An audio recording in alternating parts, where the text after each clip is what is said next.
Shalom, mis hermanos, paz para todos, que sea nuestro Padre por su misericordia y por la gracia de nuestro Señor y en el poder de su Espíritu guiándonos en este día para fortalecernos cada día más en la fe a través del conocimiento y entendimiento que nos dan las Escrituras. Amén. Hoy seguimos en el libro de Hebreos, capítulo 3.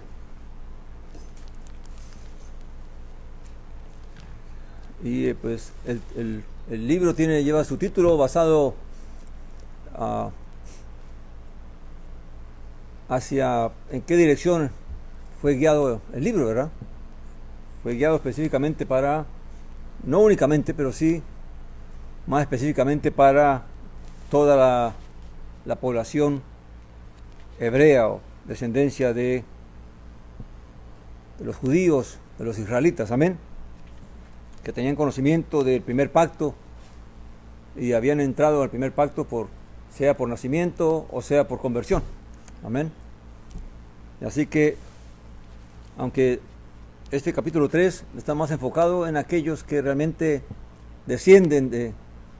son descendencia física de Abraham y de Jacob y de Judá. Amén. Y de Israel. Dice, por lo cual, hermanos santos, participantes de un llamamiento celestial, capítulo 3, versículo 1, considerad a Yeshua como el enviado y sumo sacerdote de nuestra profesión. Amén. Y aquí la introducción es claramente a hermanos santos. La palabra santo ya lo conocemos, ¿verdad? Como dijo Yeshua Mesías, ¿quién es mi madre, quién es mi hermano? Todo aquel que hace la voluntad de mi Padre. Claramente el autor, siendo creyente, considera a todos aquellos que han creído en la fe y que buscan hacer la voluntad del Padre, sus hermanos, y santos porque pues fuimos consagrados para hacer la voluntad de nuestro Padre. Amén. Y somos participantes del mismo llamamiento celestial que es a través del Evangelio, amén, o de las buenas nuevas que se predicaron. Y dice él, considerad a Yeshua como el enviado y sumo sacerdote de nuestra profesión. Claramente para el autor del libro de Hebreos, recuerden que empezamos la semana pasada, es mostrar la superioridad de Yeshua el Mesías, y no solamente la superioridad de él, sino la necesidad, la importancia que los creyentes deben dar a esa manifestación que Dios hizo a través de su Hijo amado. Amén. Dice, el cual es fiel al que lo constituyó, como también lo fue Moisés en la casa. Amén. Y aquí viene a presentarnos a la fidelidad de Yeshua, amén, por la cual fue digno de ser nuestro Salvador, nuestro Redentor. Amén. Y no solamente es nuestro Redentor y Salvador, sino que también es aquel en que podemos acudir para buscar el oportuno socorro, la ayuda para nuestras vidas, para nuestras necesidades. Amén. Ahora, ¿por qué lo presenta a él? Porque claramente el pueblo judío o los hebreos venían de conocer en el primer pacto a Moisés y de la fidelidad de Moisés para con Dios y para con la casa de Dios. Amén. Y esto no lo dice él porque se lo inventó, sino que en el mismo libro de Números, si vamos allí un momentito, Elohim mismo, Dios mismo da testimonio. Números capítulo 12.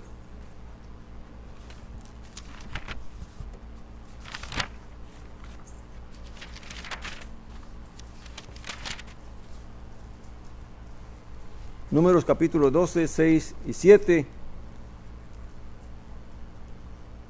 Dice así.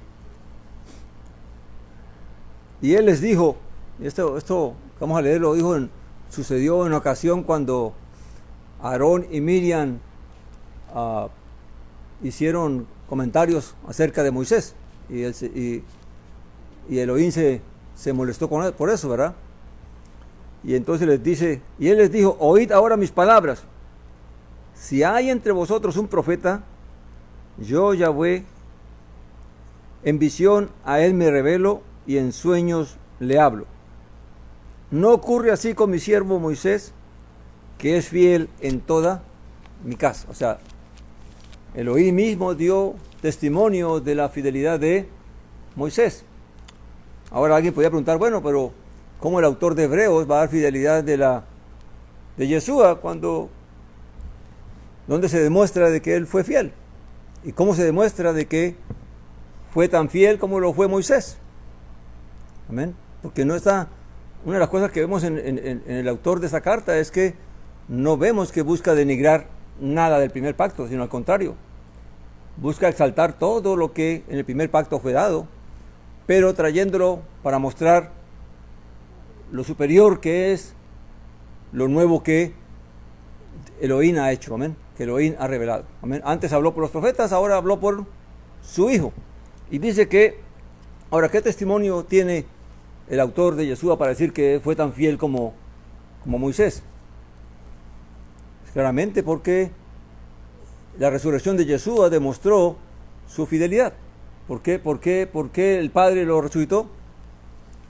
Porque fue obediente, porque fue fiel en su casa, amén. Y por lo tanto eso demuestra que fue fiel. Ahora dice, pero aquel, hablando de Yeshua, versículo 3, fue considerado digno de tanta más gloria que Moisés.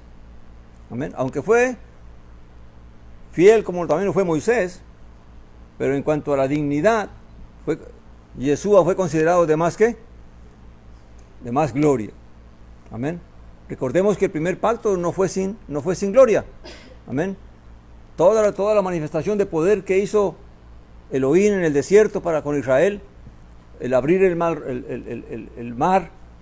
el proveerles el maná del cielo, la nube que los cubría, la columna de fuego que los alumbraba y los calentaba de noche en el desierto, y todos los milagros y todas las cosas que hizo Elohim allí en el desierto. Aún la misma apariencia de Moisés reveló la gloria del primer pacto, cuando después de 40 días estar en comunión con el Señor, descendió y todo su rostro ¿qué? Resplandecía. Amén. Pero toda esa gloria sabemos que aunque fue una gran revelación de gloria, no era la gloria que realmente se habría de revelar. Como dice en la otra parte de la Escritura, dice que la gloria postrera es mucho mayor que la primera. Amén. Eso lo dicen hablando en el libro de Nehemías en el templo, ¿verdad? Cuando están construyendo el otro templo. Y dice aquí que tanta más gloria que Moisés, por cuanto mayor honra que la casa tiene el que la construyó. O sea, una casa puede ser el palacio más hermoso, amén, y la gente lo puede admirar, pero claramente va a tener una plaquita ahí que dice quién la construyó, quién la diseñó, quién la planeó, amén, y quién la construyó. Así que la honra es más grande para aquel que la construye, que la planea, amén, que la misma construcción, si la misma edificación es digna de admirar, cuanto más la persona que la diseñó y que la llevó a cabo. Amén. Entonces, en este caso, claramente Moisés tuvo gloria por cuanto participó de la obra de la casa. Amén. Pero la gloria más grande es la de aquel que la planeó y la diseñó. Amén. Y que la va a construir. Amén. Porque Moisés fue una etapa en la construcción de la casa. Amén. Moisés no construyó toda la casa, sino fue fiel en la casa. No que construyó la casa, porque la casa la construyó otro. Amén. O la habría de construir otro. Amén. Dice, porque toda casa que es construida por alguno, pero el que hizo todas las cosas es Elohim. Y aquí entra todas las cosas gloriosas que han pasado en las Escrituras. Lo que hizo Moisés en el desierto, lo que hizo Salomón cuando construyó el primer templo, y toda la gloria que allí se reveló también. Amén. Y aún lo que iba a ser el mismo Mesías. Pero todo eso tiene un solo constructor. ¿Y es quién? El Padre. Él es el que realmente hizo todas las cosas, que proveyó los medios, que concedió el poder y todo para que esto se hiciera posible. pero la fuente de todo es Elohim, el Padre. Amén.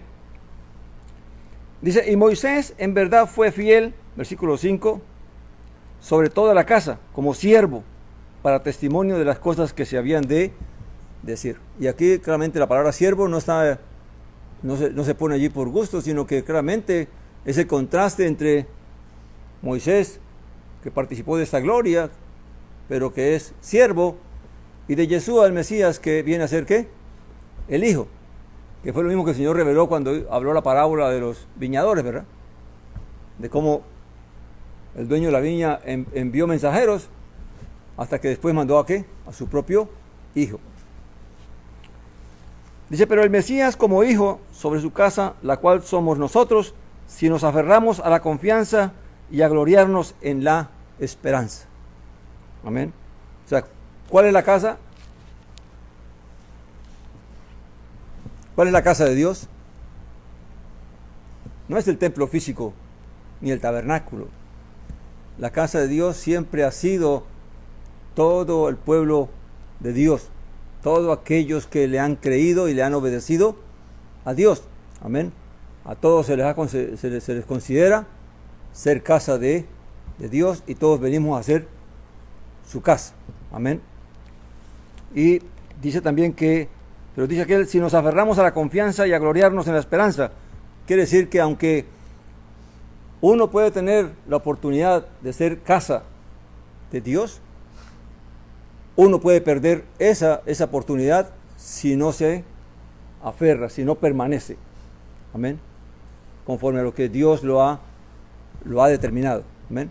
Ahora, ¿por qué entonces habla el autor empieza esta porción hablando comparando la fidelidad y la gloria de Yeshua con la de Moisés? Por lo siguiente que va a decir. Amén. ¿Qué pasó en el desierto? ¿Qué pasó con la obra que hizo Elohim a través de Moisés? ¿Cómo terminó? Amén. ¿Y por qué causas ocurrió lo que ocurrió allí?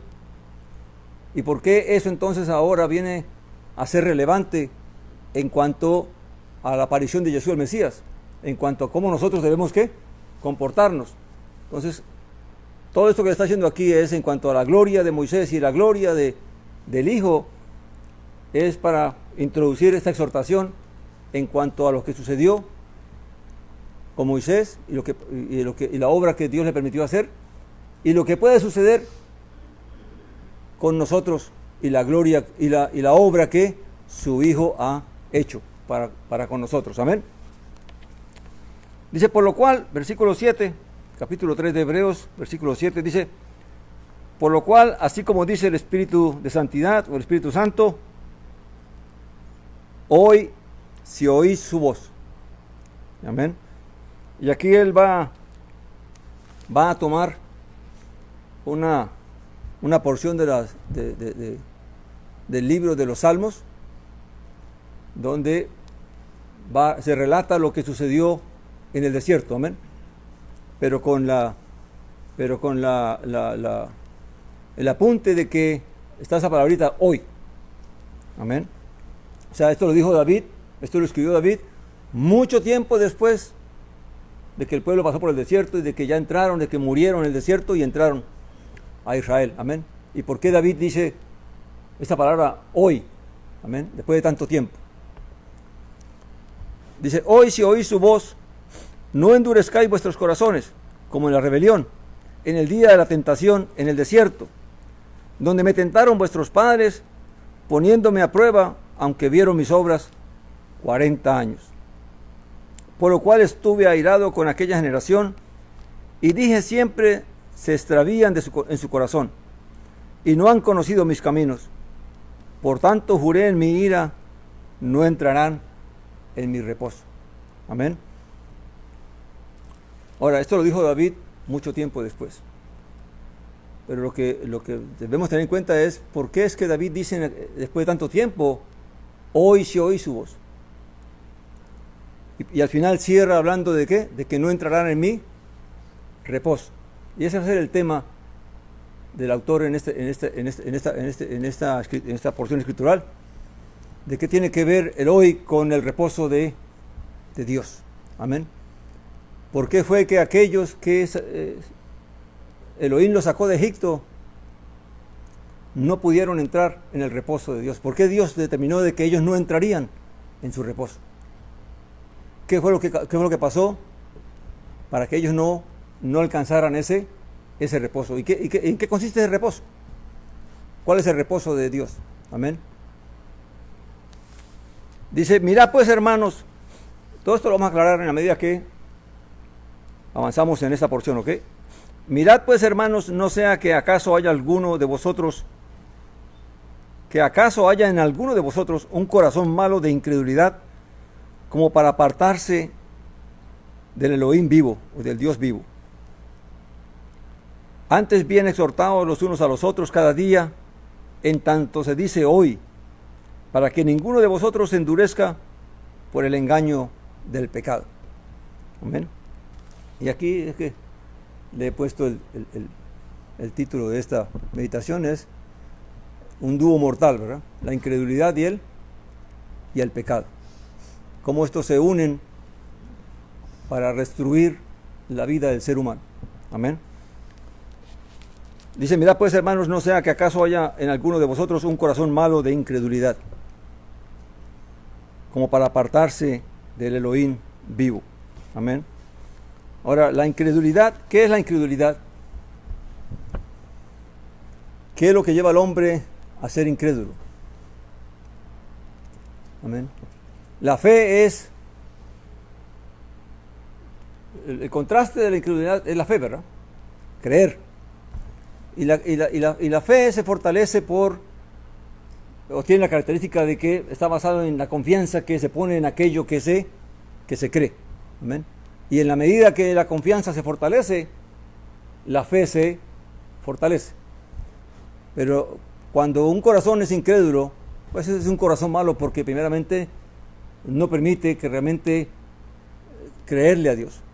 Y la incredulidad está más que todo en la falta de confianza en Elohim, en Dios. Amén. Si no podemos confiar en Dios, entonces nuestra fe nunca se va a fortalecer. Para que nuestra fe se fortalezca, debemos confiar cada día más en Él. Porque en la medida que confiamos cada día más en Él, entonces nuestra emuná, nuestra fe, se va a ir fortaleciendo cada día más. Amén. Y es interesante cuando los discípulos le dicen al Señor, aumentanos la fe, Él no les respondió, ¿verdad?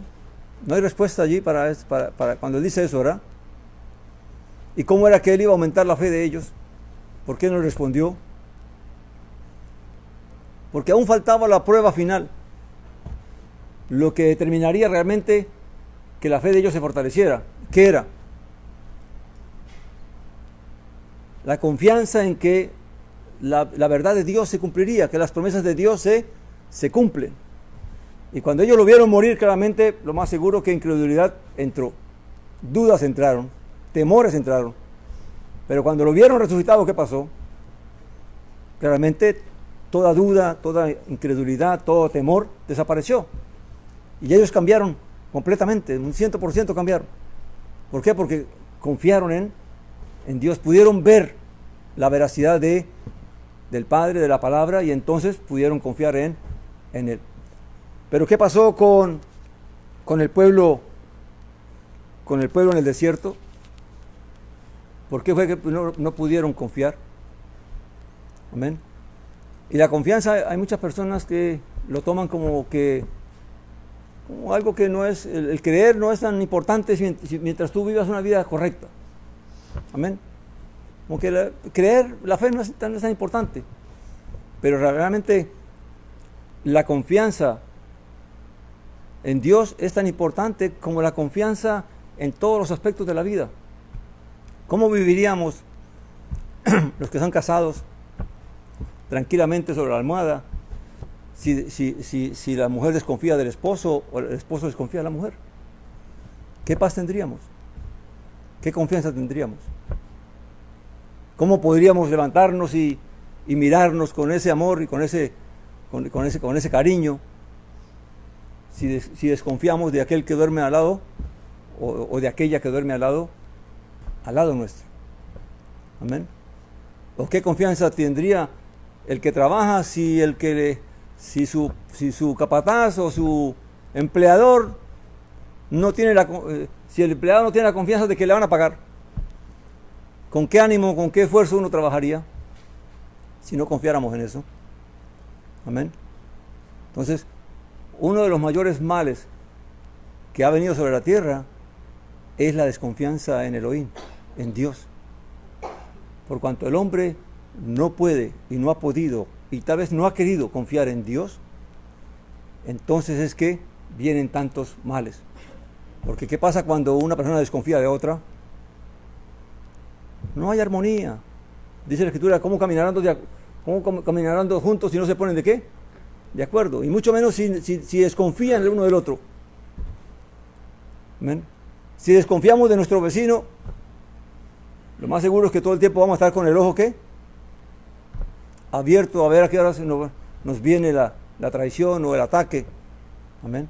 Igual que el que está casado, si desconfía de su pareja, va a estar toda la vida mirando en qué momento va a ocurrir. O deseando mirar lo que tanto desea comprobar. Amén. Pero todo eso viene por causa de ¿qué? De la desconfianza. Amén. La desconfianza trae muchos males, ¿no? Pero los males mayores los trae la desconfianza que hay para con Dios, la falta de confianza, el no poder confiar nosotros en nuestro Dios. Y eso fue lo que le pasó tristemente a Israel. Los israelitas no pudieron confiar en Él, a pesar de todas las cosas que Él hizo, como dice aquí dice el Salmo, dice, a pesar de que vieron mis obras, aún así no pudieron ¿qué? Confiar en Él. Amén. Ahora, aparte de la desconfianza, amén, viene otro aliado a darle fuerza a la desconfianza, y es el pecado. Amén. Dice que no haya... la desconfianza también trae otra cosa. Dice aquí que para apartarse del Dios vivo, y es que trae lo que es la apostasía. La apostasía es ¿qué? El apartarse de Dios. La incredulidad fue lo que causó la primera apostasía, y la segunda, y todas las que han habido y las que habrán, y la última que habrá. Amén. Pero todo está basado ¿qué? En la incredulidad. ¿Por qué apostató Eva? ¿Por qué apostató Israel en el desierto?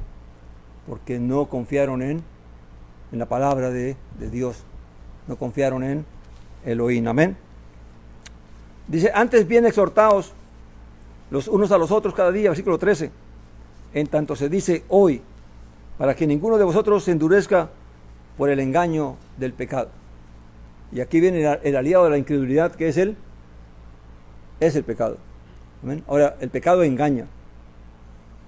El pecado hay tantas formas de ilustrarlo, pero ya que habla de engaño, claramente uno puede ilustrarlo con la trampa que se tiende para cazar a alguien o para cazar algo. Amén. Y una de las particularidades de la trampa, una trampa que no ofrece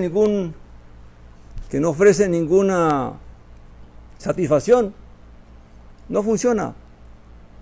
Para que una trampa funcione, ¿qué necesita? Algo que ofrezca satisfacción. Hay que echarle granitos a la trampa para que el pajarito venga y caiga allí. Hay que ponerle la carnada al anzuelo para que el pescado la atrape. O sea, toda trampa tiene una carnada. Ahora, hay trampas muy, muy, muy simples para animales que caen fácilmente. Pero hay trampas que no se pueden hacer tan simples porque la víctima no es tan fácil. Dice la Escritura algo muy curioso, dice que es como el que pone la trampa delante del ave. No va a atrapar nada. ¿Por qué? Porque el ave, aun cuando es un animal, tiene ese instinto, y si le pones la trampa cuando ella está mirándote, no vas a cazar nada. No importa cuántos granos le pongas allí, cuánta comida, esa ave no va a caer. Y por eso hay trampas que tienen que ser más elaboradas. Amén. tienen que ser más sutiles y a escondidas, para que no se vea. Y esa es la parte más punzante del pecado. Es que lo que busca es que la víctima no vea el daño que va a recibir. Amén. Si una persona, mi hermano, que es casada, supiera el fin, cómo va a terminar esa aventura que va a tener, ¿usted cree que lo haría?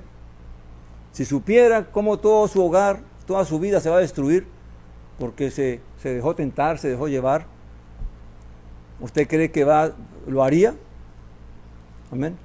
O el que termina esclavo de las apuestas. La primera vez que entró por esa puerta para ir a apostar, si hubiera sabido que iba a terminar arruinado, ¿usted cree que entraría por ahí? Amén. Pues eso es lo que hace el pecado. El pecado ciega a la gente, no le deja ver. Y aun cuando los hombres pueden verlo, se niegan a verlo. Uno se pregunta, cuando ve a todas estas personas en la calle, que están en la miseria más grande, que cayeron en las profundidades más duras, y la gente lo ve y todo el mundo los esquiva y todo el mundo, nadie quiere acercárseles. Amén. Pero si uno los viera, ¿por qué es que están ahí?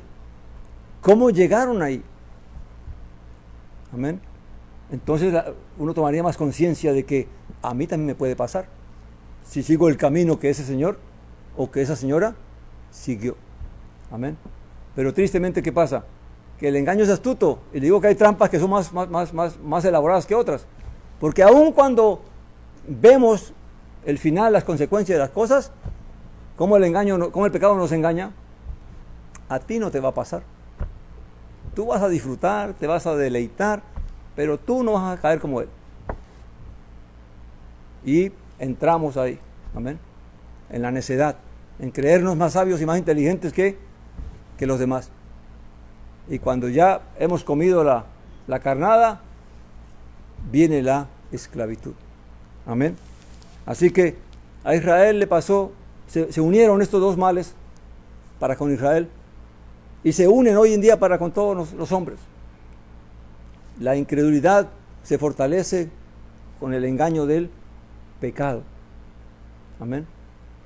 Y muchos después decimos, es que el engaño es sutil, no deja ver, pero aun cuando podemos ver, no queremos ver. Nos creemos más sabios y más inteligentes que los demás. Amén. Entonces, la exhortación de este hombre es hacer meditar a los creyentes que han creído en Jesús el Mesías, que si eso les pasó a aquellos que vieron a Moisés, que oyeron a Moisés, que vieron la fidelidad de Moisés y la gloria que se reveló allí, también es posible que les pase a ellos o nos pase a nosotros. Amén. Esa es la exhortación, a no creernos más sabios ni más inteligentes que otros, porque nosotros también nos puede pasar lo mismo. Dice, antes bien exhortados. ¿Por qué exhortarnos? Porque la única manera de que nosotros realmente nos estemos, como dice por ahí, pellizcando y despertándonos, es que entre nosotros también nos exhortemos, para que en todo momento estemos alerta, estemos pendientes y no caigamos en resbalar o en caer en esa tentación. Amén. Dice, porque hemos llegado a ser partícipes, versículo 14 estamos, del Mesías, con tal que retengamos firme hasta el fin el fundamento. Y aquí viene él. La única manera de que vamos a alcanzar lo que se nos ha prometido y lo que hemos oído y lo que hemos creído es que lo mantengamos hasta el fin, hasta el final de nuestras vidas. No vale que seamos creyentes, que caminemos bien 1 año o 2 años o 5 años o 10 años, si al final apostatamos, si al final nos apartamos. Amén. Así que la exhortación es hoy para estar alertas, para estar atentos y no confiarnos y no creernos que ya nosotros estamos seguros, que a nosotros no nos va a pasar, porque, como dicen por ahí, camarón que se duerme, se lo lleva la corriente. Amén. Dice, en cuanto se dice, hoy, cuando escuchéis su voz, no endurezcáis vuestros corazones como en la rebelión. Y este hoy va a estar en toda esta escritura. Y vamos a ver por qué es que habla de tanto del hoy. Amén. Porque hoy es la oportunidad. Amén. Hoy es cuando el Señor está hablando. Hoy es cuando el Señor nos está hablando. Hoy es cuando se nos advierte, cuando se nos exhorta. Amén. Hoy es el día de salvación, dice la Escritura, ¿verdad? Pero si no escuchamos, si cerramos el corazón, si cerramos el oído, pues el hoy pasará. Amén. Dice, no endurezcáis vuestros corazones como en la rebelión. Dice el 16, porque quienes después de oír se rebelaron, ¿no fueron todos los que salieron de Egipto por medio de Moisés? Amén. Y yo creo que Moisés al final de sus días debieron ser bien tristes. Amén. Por una parte tristes, por otra parte de alegría, porque ver que todos aquellos, sus compañeros de Egipto, de esclavitud, que salieron de allí con él, que todos ellos quedaron esparcidos por ese desierto, por cuanto no quería, y tristemente hasta él mismo no pudo entrar a la tierra prometida, porque le vino la tentación cuando menos lo esperó, cuando menos lo pensaba. Amén, porque el pecado y la tentación no se presentan cuando estamos bien, estamos fuertes. La tentación y el pecado se presentan cuando estamos más débiles, más expuestos. ¿Por qué no entró Moisés? Que la Escritura misma y Dios en lo mismo da testimonio de que fue fiel en la casa, porque lo agarró en un momento de debilidad, de flaqueza. Y cuando el pueblo lo exasperó nuevamente porque pedían agua, y el Señor le dice, háblale a la roca, y él molesto por el pueblo, golpea la roca, no una vez, sino 2 veces. Amén. Y eso le costó el que no pudiera entrar, por cuanto no glorificó a Dios en ese momento. Amén. Ahora, si le pasó a Moisés, que soportó 40 años llevando la palabra, el mensaje, sirviendo fielmente a Dios. Amén. Ahora uno dirá, con razón, este escritor, y hoy el Señor sigue diciendo, hoy, si escuchas hoy, no endurezcas vuestro corazón. Amén. Dice, ¿y con quiénes estuvo airado 40 años? ¿No fue con los que pecaron, cuyos cuerpos cayeron en el desierto? Porque no solamente, recuerda, la incredulidad lleva al pecado y el pecado fortalece la incredulidad. Si no creemos, no vamos a obedecer. Si no confiamos, no vamos a hacer. Amén. ¿Y a quienes juró que no entrarían en su reposo? Sino a los que desobedecieron. Y vemos que no pudieron entrar por causa de la incredulidad. Amén. Y esa es la exhortación para hoy, mi hermano y mi hermana. No solamente para los que estamos acá, sino para los que escuchan. Amén. Para los que tal vez no han entrado y para los que ya han entrado, para que nosotros realmente no nos descuidemos. Amén. Cada día es hoy. Y cada día el Señor quiere advertirnos, quiere exhortarnos a que no nos descuidemos. Amén. A que fortalezcamos nuestra fe. Y nuestra fe se fortalece cuando el Espíritu de Dios nos va a través de la Escritura revelando la fidelidad de Dios y la fidelidad en los cumplimientos de las promesas.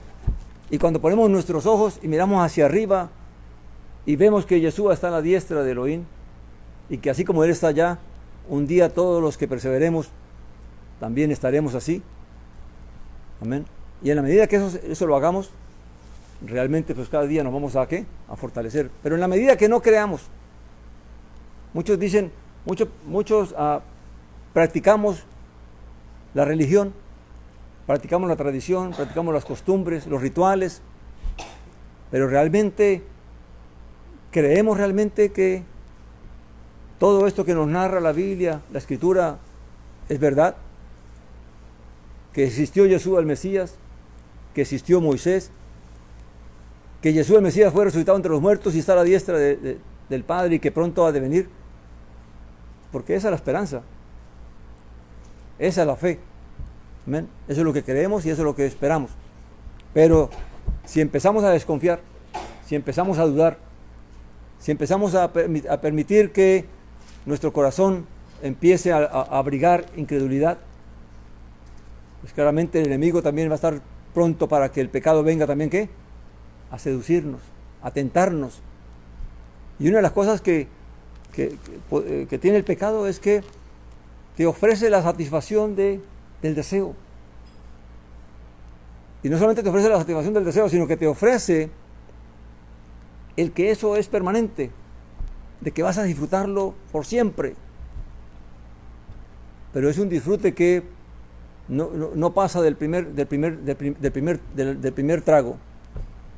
Amén. Cuando ya viene también, ¿qué? La amargura, el dolor, la ruina y todo lo que eso trae. Amén. Mis hermanos, hoy más que nunca, en que vivimos en un mundo tan convulsionado, es cuando más tenemos que poner atención a lo que la Escritura nos dice. Amén. Y no confiarnos. Y realmente pedirle a Dios que nos ayude a ver, que abra nuestros ojos, para que podamos ver la sutileza y la tentación del pecado. Y también preguntarnos si hay incredulidad en nosotros. ¿Hasta qué punto realmente creemos? Y eso lo tiene que hacer cada quien por sí mismo. Porque esa va a ser la base de cómo obremos, de qué es lo que vamos a hacer, de cómo vamos a caminar. Amén. Y aquí se habla del reposo que ellos no pudieron recibir. Hay dos cosas que simbolizan el reposo en la Escritura físicamente. El Shabbat, que ordenó Elohim, y la tierra prometida para Israel. Amén. Ahora, esos son símbolos. Son símbolos de lo que representa el reposo. Amén. No son el reposo en sí, sino que representaban ¿qué? Y representan el reposo de Elohim. Y ahora en el capítulo 4, por la tarde, cuando lo leamos, vamos a entender realmente cuál es el reposo que se está ofreciendo. Amén. ¿Y por qué es que se dice hoy? Amén. Porque claramente vemos que David habló mucho tiempo después de que todas estas cosas ocurrieron, pero aún continúa el Espíritu diciendo hoy. Y sabemos que lo que David dijo, no lo dijo por sí mismo, sino que el espíritu de profecía que había en él lo llevó a escribir ¿qué? Este salmo y estas palabras. Amén. Así que hoy es la oportunidad. Hoy puede ser día de salvación, pero hoy también puede ser día de rebelión. Porque el que no escuche, el que no asimile las palabras, el que no tome las palabras, pues hoy decidirá también ¿qué? Seguir siendo rebelde, seguir siendo desobediente, y entonces pues vendrán las consecuencias. Amén. Porque toda acción tiene una consecuencia. Amén. Vamos a parar allí, mis hermanos.